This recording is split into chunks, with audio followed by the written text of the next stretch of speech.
Sir ಹೇಳ್ರಿ, ಈಗ 11 ಜನ ಸಾವಿಗೆ ಕಾಲ್ ತುಳಿತದಲ್ಲಿ ಪೊಲೀಸರು ಹೊಣೆ ಅಂತ ಹೇಳ್ಕೊಂಡು ಅವ್ರನ್ನ ಸಸ್ಪೆಂಡ್ ಮಾಡುವಂಥದ್ದು ಎಷ್ಟು ಮಟ್ಟಿಗೆ? ಸನ್ಮಾನ್ಯ ಮುಖ್ಯಮಂತ್ರಿಗಳು ಮತ್ತು ಉಪಮುಖ್ಯಮಂತ್ರಿಗಳು ಕರ್ನಾಟಕ ರಾಜ್ಯದಲ್ಲಿ ಕಾನೂನು ಸುವ್ಯವಸ್ಥೆಯನ್ನು ಸರಿಯಾಗಿ ನಡೆಸ್ತಾ ಇಲ್ಲ. ಇದು ಭಾಳ ದಿನದಿಂದ ನಡೀತಾ ಇದೆ.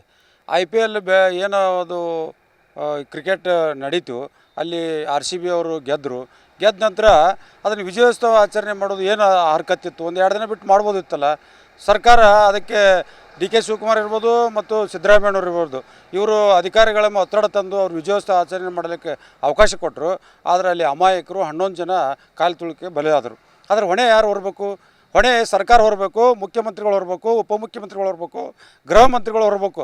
ಅದನ್ನು ಬಿಟ್ಟುಕೊಟ್ಟು ಅಧಿಕಾರಿಗಳ ಮೇಲೆ ಅಮಾನತು ಮಾಡೋದು, ಅವರನ್ನು ಸಸ್ಪೆಂಡ್ ಮಾಡೋದು, ಇದು ಯಾವ ಲೆಕ್ಕ? ಇದು ಸರಿಯಾದ ಲೆಕ್ಕ ಅಲ್ಲ. ಸಿದ್ದರಾಮಯ್ಯನವರೇ, ನೀವು ಆ 11 ಜನ ಅಮಾಯಕರು ಏನು ಸತ್ತಿದ್ದಾರೆ, ಅವರು ಕಾಲು ತುಳಿಕೆ ಸತ್ತಿಲ್ಲ, ನಿಮ್ಮ ಸರ್ಕಾರ ಕೊಲೆ ಮಾಡಿದೆ ಅಂತೇಳಿ ನಾನು ಆರೋಪ ಮಾಡ್ತೀನಿ.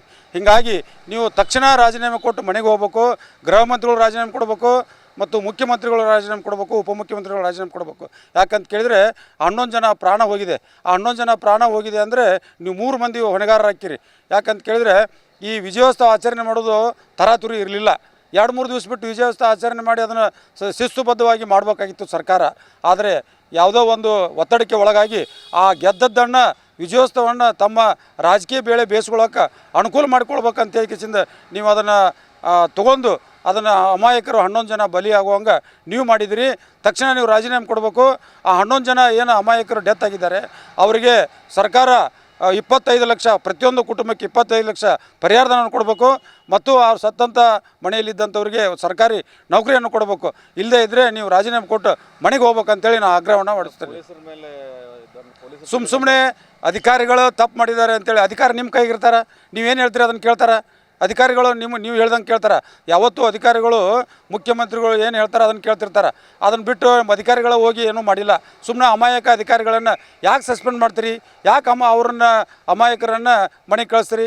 ಮತ್ತು ಅವ್ರ ಕುಟುಂಬದಲ್ಲಿ ಕೂಡ ಇದು ಒಂದು ಸೂತಕ ಛಾಯ. ಏನಂತ ಕೇಳಿದರೆ 11 ಜನ ತೀರ್ಕೊಂಡಾರೆ, ಅವರು ಕಾಲು ತುಳಿತಕ್ಕೆ ಒಳಗಾಗ್ಯಾರ, ಅದಕ್ಕೆ ಸಸ್ಪೆಂಡ್ ಆಗಿವೆ ಅಂತೇಳಿ ಪಾಪ ಅಧಿಕಾರಿಗಳಿಗೂ ಮಾನಸಿಕ ಹಿಂಸೆ ಕೊಡ್ತಾ ಇದ್ದೀರಿ. ಹೀಗಾಗಿ ನೀವು ಮಾಡುವಂಥ ಕ್ರಮ ಸರಿಯಲ್ಲ. ಮುಖ್ಯಮಂತ್ರಿಗಳು ರಾಜೀನಾಮೆ ಕೊಡಬೇಕು, ಕೊಟ್ಟು ಮನೆಗೆ ಹೋಗ್ಬೇಕು ಅಂತೇಳಿ ನಾನು ಆಗ್ರಹವನ್ನು ವ್ಯಕ್ತಪಡಿಸ್ತಾ ಇದ್ದೀನಿ.